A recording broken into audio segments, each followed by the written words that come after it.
Dans son discours à la tribune de l'Assemblée générale des Nations unies, le président de la République passe en revue les axes de la politique du pays et précise les positions de la Mauritanie sur les questions régionales et internationales.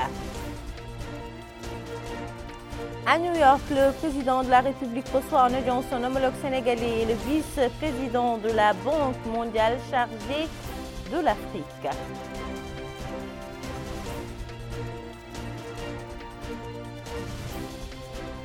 Le Premier ministre reçoit en audience l'ambassadeur de l'État du Koweït dans notre pays et les relations de coopération sont au menu des entretiens. Merci de vous joindre à nous à la tribune de la 74e session de l'Assemblée générale des Nations unies. Le président de la République, Mohamed Cheikh Al-Ghazouani, a passé en revue les grands axes de la politique du pays et précisé les positions de la Mauritanie sur les questions régionales et internationales. Chaque session de l'Assemblée générale des Nations unies est une occasion, dira le chef de l'État, pour les États de se défaire de leur approche étroite, y compris leurs circonstances occasionnelles, pour examiner entre eux le destin commun de l'humanité afin d'élaborer des directives et adopter des programmes, des plans et des stratégies pour assurer un avenir prospère et durable à notre planète et à nos peuples. Dans ce contexte, la 70e session de l'Assemblée générale des Nations unies tenue en septembre a lancé des objectifs de développement durable à l'horizon 2030. Il s'agit d'un ensemble d'objectifs interdépendants visant à relever les grands défis mondiaux en matière d'environnement, de climat, de santé, d'éducation, de sécurité, de stabilité, de développement et d'autres afin de rendre l'avenir de l'humanité meilleur, plus durable et plus inclusif. Conformément à notre engagement vis-à-vis de ces objectifs, nous avons adapté en République islamique de Mauritanie le pivot du développement durable dans notre stratégie de développement. Nous avons obtenu des résultats remarquables dans ce domaine en mettant l'accent sur l'énergie renouvelable, le solaire et l'éolienne. Nous avons atteint une énergie propre représentant 40% de l'énergie totale consommée. Nous travaillons toujours afin d'augmenter ce pourcentage en raison de notre profonde conscience de l'importance des énergies propres et de leur impact positif sur l'environnement et de sa contribution importante dans la réduction du niveau de pollution, alors que nous avons lancé avec un groupe du Sahel l'initiative de la Grande Muraille Verte pour lutter contre les effets négatifs de la désertification et des changements climatiques. Nous avons également obtenu d'importants résultats dans nos efforts pour mettre fin à la désertification et réhabiliter les zones touchées par ces maladies d'une manière qui restaure leur viabilité à des fins d'exploitation. À cela s'ajoutent nos efforts actuellement avec 10 pays du Sahel dans le cadre de l'initiative de l'énergie du Sahara lancée par la Banque africaine de développement qui vise à faire du Sahel l'un des plus vastes du monde en développement. Les régions du monde productrices d'énergie solaire doivent permettre à plus de 29 millions de personnes d'avoir accès à une énergie propre à court et à moyen terme. Nous, comme le reste des pays du Sahel, prenons acte de cette initiative très au sérieux en raison de son impact positif sur l'environnement. La République islamique de Mauritanie poursuit ses efforts pour consolider le principe de l'éducation obligatoire et de l'égalité des sexes et pour construire une école républicaine dans laquelle les générations sont éduquées aux principes de liberté, d'égalité, de tolérance et d'ouverture à la lumière des constantes culturelles et civilisationnelles, conformément aux exigences de l'économie nationale et au rythme de la mondialisation. Nous avons obtenu dans ce domaine de grandes réalisations reflétées dans les valeurs des principes indicateurs de notre système éducatif tels que les taux d'accès à la couverture totale et à la capacité de rétention afin de fournir aux citoyens un accès aux services de base, en particulier ceux dont la situation est précaire. Nous avons considérablement augmenté l'indice général de couverture sanitaire en Mauritanie grâce à l'augmentation significative des infrastructures de santé telles que les hôpitaux, les centres de santé équipés et grâce aux investissements fournis en ressources humaines du personnel médical hautement qualifié. Nous avons également mis l'accent sur la lutte contre la pauvreté dans le cadre de la stratégie de croissance accélérée et de prospérité partagée et du bien-être commun visant à réduire les disparités sociales, à soutenir les groupes défavorisés et à promouvoir la solidarité sociale. Nous avons lancé actuellement une série de projets ambitieux pour ces groupes, notamment le soutien du pouvoir d'achat, l'amélioration des conditions de vie et l'accès aux services de base de l'électricité et de l'eau potable, de la santé et de l'éducation. L'État a également déployé de grands efforts pour accélérer la croissance économique, améliorer le climat des affaires, soutenir le partenariat entre les secteurs publics et privés et chercher à développer les industries manufacturières afin de libérer notre économie de la logique de dépendance exclusive de l'exploitation des matières premières. L'accent a été également mis sur la formation et la qualification des jeunes selon des approches visant à leur permettre d'entrer sur le marché du travail et de contribuer de façon efficiente au développement de l'économie nationale tout en permettant aux femmes de jouer leur rôle en les impliquant activement dans la vie politique et en conduisant d'elles-mêmes les affaires de la cité. L'État travaille en faveur d'un développement durable qui ne peut se concrétiser que par l'instauration d'un État de droit et d'une bonne gouvernance, la préservation des droits de l'homme, la promotion de la démocratie et des libertés individuelles et collectives. Notre pays a donc adopté une approche globale de la conduite des affaires publiques et s'est fortement battu contre diverses formes de corruption des affaires publiques. L'intégralité du discours du président de la République, vous les aurez en français, Inch'Allah, dans nos prochaines éditions. En marge des travaux de l'Assemblée générale des Nations Unies, le président de la République, Mohamed Cheikh Al-Ghazouani, a reçu en audience son homologue sénégalais Macky Sall et le vice-président de la Banque mondiale chargé de l'Afrique. Et c'est un compte rendu de Rabi Adeida. En marge des travaux de la 74e session de l'Assemblée générale des Nations Unies, le président de la République, M. Mohamed Cheikh Al-Ghazouani, a eu au siège des Nations Unies à New York des entretiens avec M. Macky Sall, président de la République du Sénégal. Au cours de la rencontre, les deux parties ont passé en revue les relations bilatérales entre les deux pays, frères, et les voies et moyens de les développer et renforcer dans les différents domaines. La rencontre s'est déroulée en présence du ministre des Affaires étrangères, de la coopération et des Mauritaniens de l'extérieur, Ismaël Ould Cheikh Ahmed, du directeur de cabinet du président de la République, Mohamed Ahmed Ould Mohamed Lemine, et du délégué permanent de la Mauritanie auprès des Nations Unies, Sidi Mohamed Ould Taleb Amar. Le président de la République a par ailleurs reçu en audience le vice-président de la Banque mondiale chargé de l'Afrique, M. Hafid Galman. La rencontre a été l'occasion d'examiner les relations existantes entre la Mauritanie et la Banque mondiale et les projets communs aux deux parties. L'audience s'est déroulée en présence du directeur de cabinet du président de la République, Mohamed Ahmed Ould Mohamed Lemine, et du délégué permanent de la Mauritanie auprès des Nations Unies, Sidi Mohamed Ould Taleb Amar. Ismaël Ould Cheikh Sidia a donc reçu aujourd'hui en audience l'ambassadeur de l'État du Koweït dans notre pays, son Excellence Khaled Mohamed Cheibani. La rencontre a porté sur les relations de coopération existantes entre nos deux pays et les moyens susceptibles de les développer et de les renforcer davantage. L'audience s'est déroulée en présence de la directrice du cabinet du Premier ministre Fatoumata Bint Dahi. 550 millions de yens japonais, soit l'équivalent d'environ 88 millions MRU. Tel est le montant des deux échanges de notes relatifs aux dons dans le cadre du programme économique et social à l'assistance alimentaire japonaise signé par le ministre de l'économie et de l'industrie, Cheikh Kebir Moulay Tahar, et l'ambassadeur du Japon, son Excellence Norio Eraha Yedalifal. Le ministre de l'économie et de l'industrie, M. Cheikh Al-Kebir Moulay Tahar, et l'ambassadeur du Japon, son Excellence M. Norio Ahara, ont signé 2 échanges de notes relatives aux dons dans le cadre du programme de développement économique et social et à l'assistance alimentaire japonaise.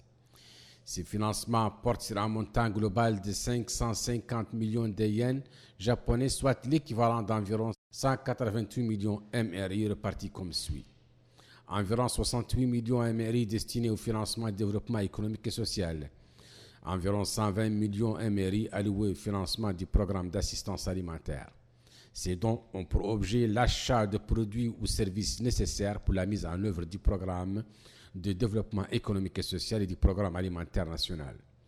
Le ministre de l'économie et de l'industrie a saisi cette occasion pour exprimer au peuple et au gouvernement japonais les vifs remerciements du peuple et du gouvernement mauritanien pour le niveau et la qualité de son engagement auprès de notre pays en vue d'asseoir les bases d'un développement socio-économique durable.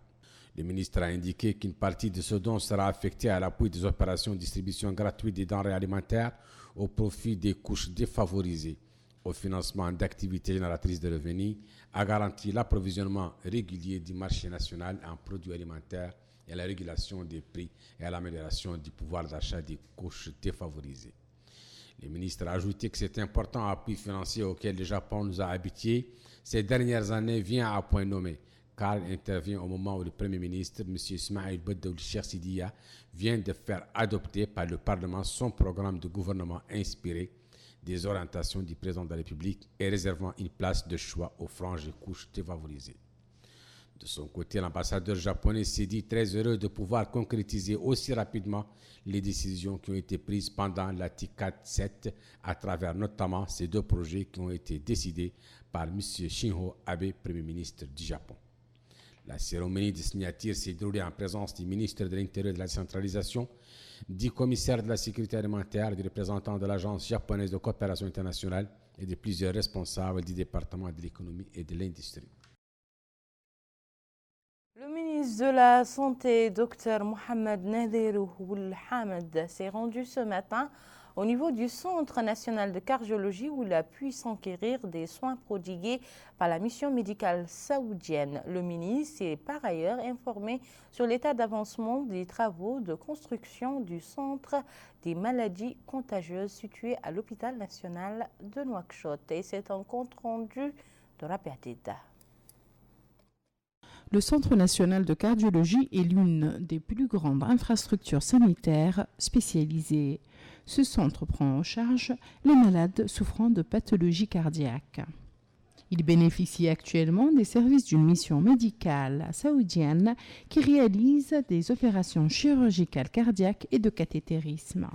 Il s'agit là d'une coopération entre le Centre du roi Salman de sauvetage et d'action humanitaire et l'Association du monde islamique représentée par l'Institution internationale du sauvetage, de la protection et du développement. Le ministre de la Santé, Dr Nadir Ould-Hamid, s'est rendu au centre en compagnie de l'ambassadeur saoudien, son Excellence M. Hazza Ben Zaban Ben Nadawi al-Mdhiri, pour constater le travail remarquable accompli par cette mission médicale. L'occasion pour le ministre de la Santé, Dr Nadir Ould-Hamid, de saluer l'aide apportée par la mission médicale saoudienne qui permettra de soigner 100 cas. Pour sa part, l'ambassadeur saoudien a affirmé que ce programme de chirurgie et de cathétérisme cardiaque a permis de prendre en charge les patients nécessiteux en soulignant que le royaume ne ménagera aucun effort pour apporter ce genre de soutien. La délégation s'est rendue par la suite au niveau des différents services du centre. Plus de 70 personnes ont déjà bénéficié de ce programme d'intervention chirurgicale cardiaque. Par la suite, le ministre de la Santé, en compagnie de l'ambassadeur chinois, s'est rendu au niveau du centre des maladies contagieuses relevant du centre national hospitalier de Nouakchott. Sur place, le ministre s'est enquis de l'état d'avancement des travaux de ce centre qui aura une capacité de 50 lits. Les travaux ont débuté le mois d'août 2018. Ils prendront fin le mois d'avril 2020. Le centre est construit sur une superficie de 7300 mètres carrés. À la fin de la visite, le ministre de la Santé, Dr Nadir Ould-Hamid, a appelé les responsables à redoubler d'efforts pour respecter le cahier des charges et le délai imparti pour la construction de ce centre. Notre capitale abrite des journées de réflexion destinées à assurer un nouveau démarrage du tourisme dans notre pays. À travers cette rencontre, le ministère du Commerce et du Tourisme vise à impulser le secteur du tourisme dans le pays. Bokar Baylabar. La Mauritanie est très riche en attractions touristiques, susceptibles de constituer une offre très diversifiée. Mais la plupart de ces potentialités ne sont pas exploitables en l'état, soit par manque d'infrastructures, soit par manque d'aménagement en mesure de les valoriser, soit enfin par manque d'équipement d'hébergement. Alors, comment booster l'offre touristique et valoriser la destination Mauritanie? Tel est l'objectif des journées de réflexion destinées justement à assurer un nouveau démarrage du tourisme dans notre pays. Pour le ministre du Commerce et du Tourisme, Sid Ahmed Mohamed, le secteur du tourisme a débuté après 10 ans de léthargie à connaître un début de dynamisation, ce qui a permis au cours d'une courte période et pour la deuxième année consécutive d'organiser une saison touristique prometteuse jamais connue dans le pays depuis l'arrêt des vols charters en 2007 et 2008. Il a indiqué que le département du commerce et du tourisme a décidé d'organiser ces journées de réflexion pour la mise en place d'une stratégie pour la modernisation du tourisme en Mauritanie en application des engagements du président de la République, soulignant que la reprise du tourisme ne peut se réaliser que grâce à une vision stratégique complémentaire et globale basée sur la concertation et le dialogue entre les secteurs publics et privés. De son côté, le président de la Fédération mauritanienne du tourisme, Mohamed El Shrif, il a mis l'accent dans son intervention sur l'importance de valoriser le potentiel touristique et la nécessité de relever le niveau du rendement du secteur touristique dans le pays pour qu'il puisse grandement contribuer à l'économie nationale. Le développement touristique constitue pour la Mauritanie l'un des moyens privilégiés pour diversifier son économie. Nous avons lancé ces journées de réflexion pour le tourisme. L'idée, effectivement, c'est de mettre en place une feuille de route très participative parce que le ministre a présenté en Conseil des ministres déjà une communication sur le secteur. Nous avons mis en place donc une stratégie de développement du tourisme. Nous voulons aujourd'hui mutualiser toutes les synergies entre donc, cette feuille de route et cette stratégie en essayant autant que faire se peut qu'il soit le plus participatif possible. Donc aujourd'hui, ce que nous allons faire, nous allons donc présenter notre stratégie. Nous allons écouter tous les participants venus de toutes les régions. Et ensuite, par rapport à ça, nous allons mettre en place 2 ateliers. Un atelier qui va parler donc des aspects liés au financement. Un autre atelier donc lié aux aspects par rapport à la réglementation. Ensuite, on va donc faire une séance de plénière pour prendre les principales recommandations qui vont nous servir de feuille de route par rapport aux prochaines années. Il ne faut pas aussi oublier que par rapport aux engagements du président de la République, il y a 7 grands engagements qui sont pris par le président de la République et nous voudrons les intégrer dans cette stratégie. En somme, le développement touristique de la Mauritanie constitue une sorte de label international pour le pays, lui conférant l'image d'un pays à la fois stable et particulièrement accueillant.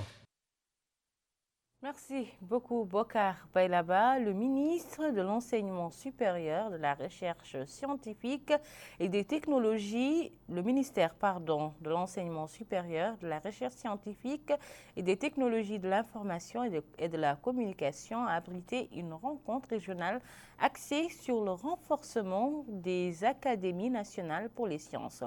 Plusieurs représentants de pays voisins assistent à cette rencontre. Abdoulaye Damaba nous en dit plus. 2 jours durant, les participants à ces rencontres vont plancher sur la mise en place d'un plan d'action pour la promotion des sciences de l'innovation, ce qui bénéficiera de l'appui des partenaires internationaux. Elle a vu la participation de plusieurs universitaires du réseau des académiciens africains et des partenaires au développement. Les projets permettant une modernisation du secteur de l'enseignement supérieur en Mauritanie et de l'innovation ont été mis en avant. À travers des projets stratégiques dont la mise en œuvre, dont la mise en place d'un réseau national d'éducation de recherche, RIMER, réseau intranet mauritanien pour l'éducation et la recherche, qui sera connecté aux réseaux internationaux européens comme IRIS et GEON, et qui fournira l'accès à des ressources pédagogiques de très haut niveau et surtout à une capacité Internet de haut débit au profit des établissements d'enseignement supérieur. On peut citer aussi l'automatisation en cours du point MR après l'ouverture d'un IDEN Nokta Mauritania, point Mauritania, en arabe, et l'opérationnalisation ou l'ouverture d'un centre de calcul intensif qui a été mis en place récemment et qui dispose d'un supercalculateur capable d'effectuer 324 000 milliards, donc 3,24 10 puissance 14 opérations à la virgule flottante par seconde. Le directeur de la Banque technologique des Nations Unies a pour sa part précisé qu'il est venu à Nouakchott dans le cadre des consultations régionales qu'il mène dans le secteur des sciences. Cet atelier est le 4e du genre après celui de l'Afrique de l'Est, du Sud et de l'Ouest. Il a ensuite souligné que la Banque technologique des Nations Unies a besoin d'un interlocuteur dont les programmes et stratégies sont en droite ligne avec le travail de cette institution bancaire. Par la suite, le représentant du NASAC a pour sa part fait part des différents aspects liés à l'agenda 2030 dont l'objectif, dit-il, est d'appuyer les académies des sciences au niveau des PMA. Le président de la zone franche de Nouadhibou a tenu une rencontre avec la société civile, les acteurs économiques, entre autres. L'objectif, chercher les voies et moyens pour aplanir les difficultés auxquelles la ville est confrontée. Bokar Baylabar.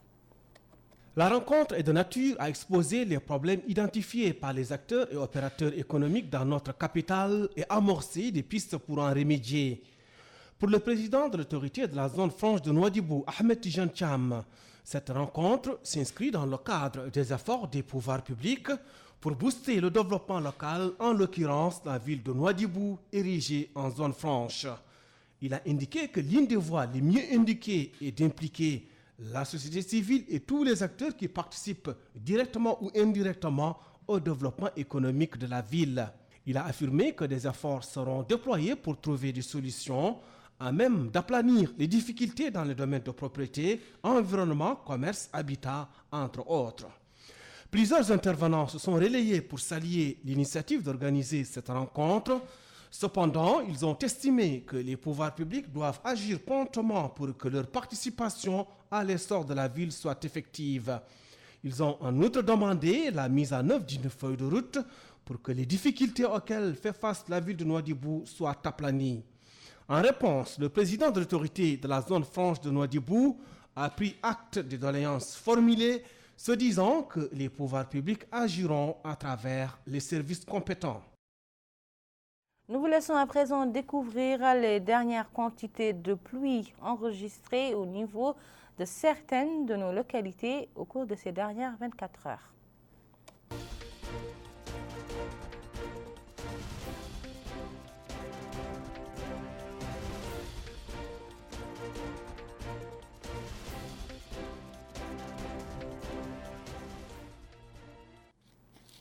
Après la campagne de nettoyage des 3 wilayas de Nouakchott, initiée il y a quelques semaines par les autorités, place à l'évaluation. Nos reporters sont allés sur le terrain pour donner la parole aux citoyens, principaux juges de cette campagne.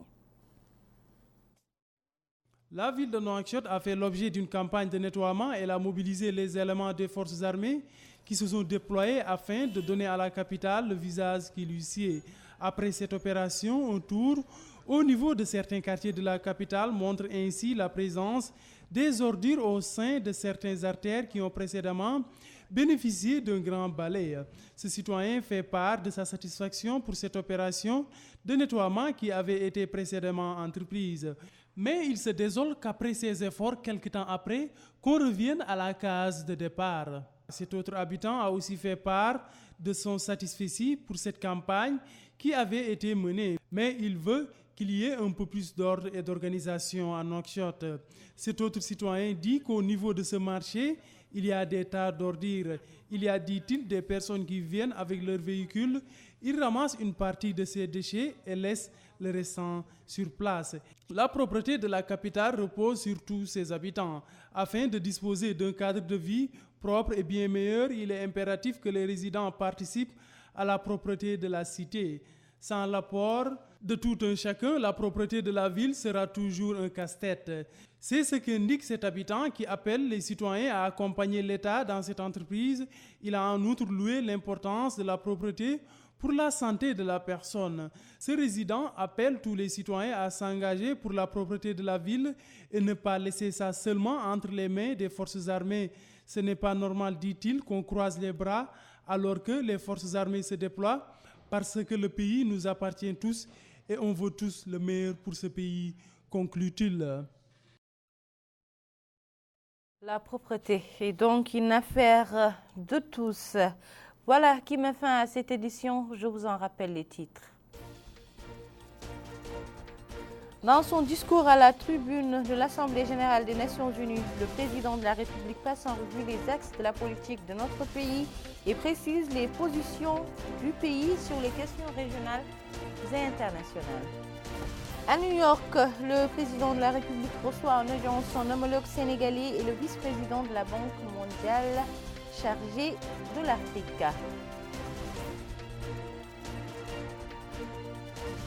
Dans ce journal, vous avez suivi l'audience que le Premier ministre a accordée à l'ambassadeur de l'État du Koweït dans notre pays.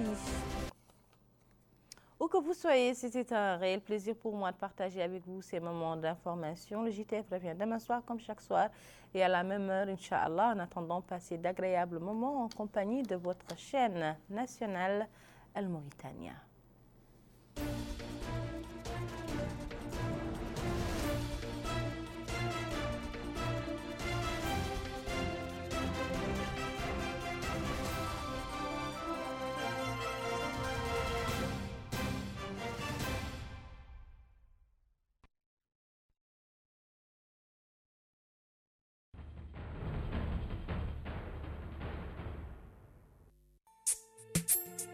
Chinguitel revient avec une offre incontournable.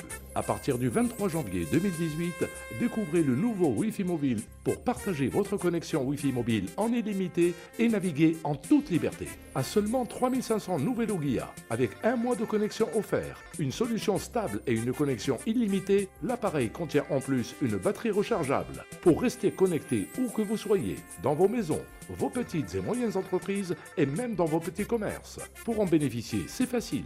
Pour les entreprises, souscrivez à un abonnement mensuel Wi-Fi mobile à 1250 Nouvelo Guia par mois. Pour les particuliers, rechargez votre compte pour 30 jours de connexion Wi-Fi illimité à seulement 1500 Nouvelo Guia. C'est génial! Offre disponible dans toutes les agences Chinguitel.